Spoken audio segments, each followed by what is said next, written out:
2024년에 수행된 대규모 설문조사 결과에 따르면은 한국에서 시민들이 가장 크게 느끼는 갈등의 종류가 이게 진보와 보수 간의 이념적 대립이라고 합니다.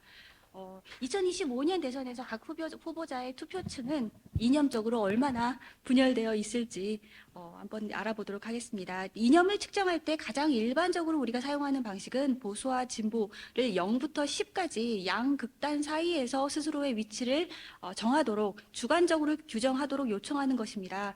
자, 다음은 이 문항의 이 응답 분포를 어떤 후보자에게 투표했는지에 따라서 이번 선거에서의 이 결과를 나누어서 시각화한 결과입니다.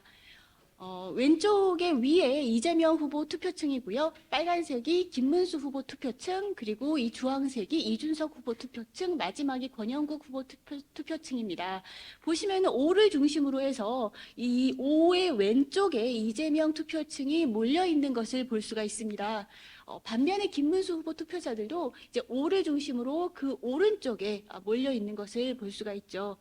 그에 비해서 이준석 후보 투표자들은 5를 중심으로 그 오른쪽에 상당히 몰려 있기는 합니다만 왼쪽도 상당히 좀 어느 정도는 있습니다. 그에 비해서 이제 권영국 후보 투표층은 왼쪽에 상당히 몰려 있는 것을 볼 수가 있죠.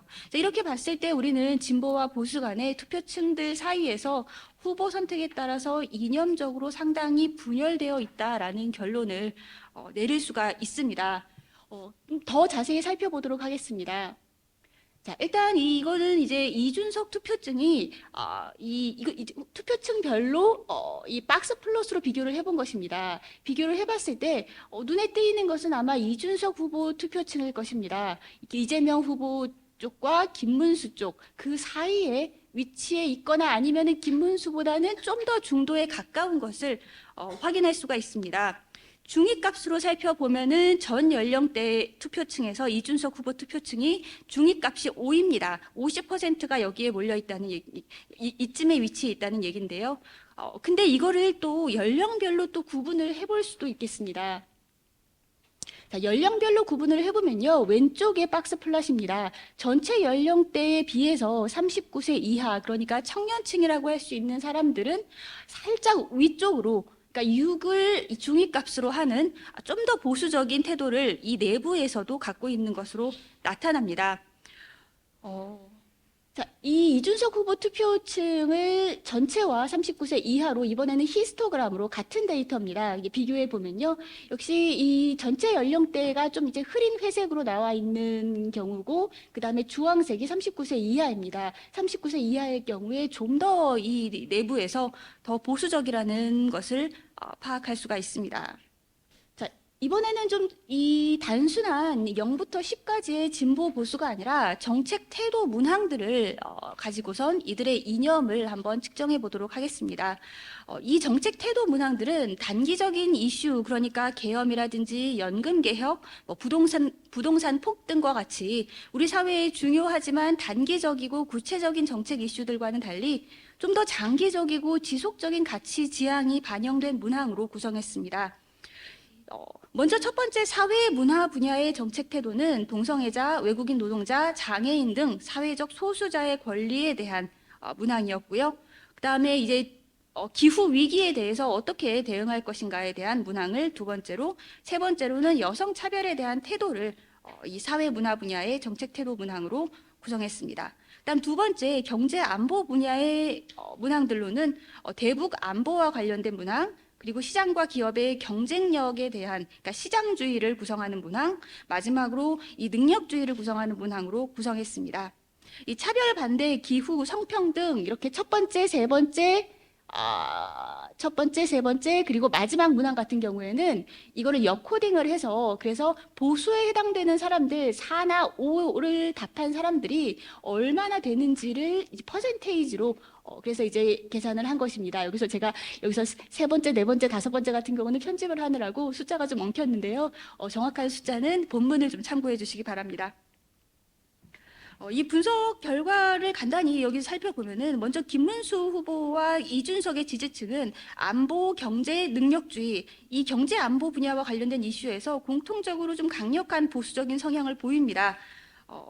한편으로는 이 두 지지층은 사회 문화적인 이슈에서 명확한 차이를 또 드러내는데요. 그러니까 이준석의 지지자들은 이 사회 문화적인 부분에서 이 김문수 지지자들보다도 더 보수적인 그런 경향을 보입니다. 그러니까 경제 안보 분야에서는 이 김문수 쪽보다 좀 더 중도에 가깝지만 사회 문화 분야에서는 좀 더 보수에 가깝다는 이야기입니다. 그에 비해서 이재명과 권영국 지지층은 사회 문화적 진보 가치에서 뚜렷한 지지를 보였고요. 경제 안보 분야에서도 마찬가지로 진보적인 가치의 지지를 보였습니다. 이번에는 이거를 이 데이터를 가지고 이 다차원 문항 반응 이론, 이 6개의 문항을 다차원 문항 반응 이론을 사용해서 크게 사회문화적 차원과 경제안보 차원으로 구분하고 각 차원별로 이 데이터의 이 답을 한 응답자들의 위치를 측정을 한 것입니다. 이때 응답자들의 위치는 0을 중심으로 하는 정규 분포를 이루도록 표준화하였습니다. 그렇기 때문에 이들의 위치가 0 가까이 있다고 해서 절대적으로 이들이 중도라는 의미는 아니고요. 다만 이 전체적인 사람들을 비교해 봤을 때 그 안에서 상대적으로 중도라는 것을 의미합니다. 그래서 이런 분석 결과를 토대로 이 투표자들을 2차원 정책 태도 이념 공간에 배치했습니다. 사회 문화적 차원에서는 X축 위에 위치할수록 더 보수적인 것이고요. Y축 오른쪽에 위치할수록 경제 안보 분야에서 더 보수를 의미합니다.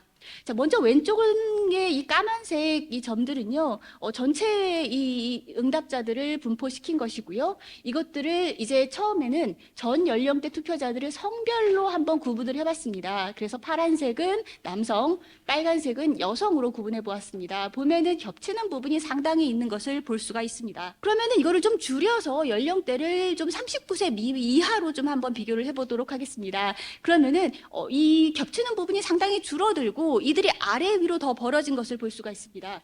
이번에 29세 이하입니다. 이번에는 겹치는 부분이 거의 없이 상위 25% 밀집 구역이 거의 겹치는 부분 없이 아래 위로 상당히 벌어져 있는 것을 또한 확인할 수가 있습니다. 이번에는 이들을 투표층별로 어느 후보자에 투표했는지에 따라서 이 상위 25% 밀집도를 이렇게 표시한 것입니다. 자, 그랬을 때 이재명 후보에 투표한 사람들, 김문수 후보에 투표한 사람들 왼쪽 그래프를 보면요, 뭐 겹치는 부분이 상당히 있습니다. 동시에 이들은 이 양옆으로 좀 벌어져 있는 것을 볼 수가 있습니다. 그러니까 전통적인 한국에서 이념을 구성한다고 우리가 생각해왔던 경제 안보 분야가 이들에게는 중요한 이념을 구성하는 내용인 거예요. 그에 비해서 이 이준석 투표층과 권영국 투표층을 비교해 보면은 이준석 투표층의 경우에는 아래 위로 굉장히 넓게 분포하고 있는 것을 볼 수가 있습니다. 즉 사회 문화 분야에서 이들은 민감하게 반응하는 이들이란 얘기입니다. 자, 이들을 다시 연령대를 줄여보겠습니다. 39세 이하로 줄여보면은 이 겹치는 부분이 이재명, 김문수를 지지한다고 해도 겹치는 부분이 좀 줄어들죠. 그리고 이거를 이제 45도로 각도로 해서 이들이 벌어지는 걸 볼 수가 있습니다. 하지만 이거는 이제 39세 이하가 아니라 29세 이하, 죄송합니다. 39세 이하이고 이준석과 권영국 후보를 비교한 것인데요. 자, 이들을 보면은 거의 뭐 상위 25% 밀집 구역이 안 겹칩니다. 자, 그러면은 왜 김문수가 아니라 이준석에 투표했는지를 간단히 살펴보면요. 그러니까 이 김문수와 이준석은 둘 다 보수 쪽으로 이제 우리가 분류할 수 있는데 이들을 가르는 기준은 뭐였냐? 그래서 앞에서 이제까지 논의했던 바에 따르면은 사회 문화적인 그런 이념이 이들에게는 어느 정도 좀 중요했다. 이준석 투표 측에게는 그런 결론을 좀 낼 수 있을 텐데요. 자, 이게 분석 결과를 보면은 일단 비상계엄에 대한 인식이 앞서 이제 신정석 교수님께서 얘기하셨던 것처럼 중요합니다. 이 비상계엄에 대해서 부정적으로 인식할수록 이준석에 투표할 이 확률이 굉장히 올라갑니다. 39세 이하 남성일수록 또 올라가고요. 경제안보 차원에서는 중도에 가까울수록 더 올라갑니다. 한편 사회문화적 차원에서는 보수적일수록 올라가고요. 마지막으로 이제 이대남의 정치적 효능감에 대해서 언론에서 굉장히 많이 언급하는 것을 제가 들었는데요. 사실 정치적 효능감을 어떤 식으로 비교를 해봐도 이 분석 결과에서도 그렇고 아니면 다른 식으로 비교를 해봐도 그렇고 전체 연령대를 걸쳐서 남성이 여성보다 더 효능감이 높습니다. 그러니까 정치적 효능감이라는 것이 딱히 이렇게 김문수와 이준석을 가르는 그 기준이 되기는 어렵다는 점도 발견을 하였습니다. 그 외에 교육 수준이나 경제 계층과 같은 격도 별로 영향이 없는 요소들로 나타났습니다. 네, 이상입니다.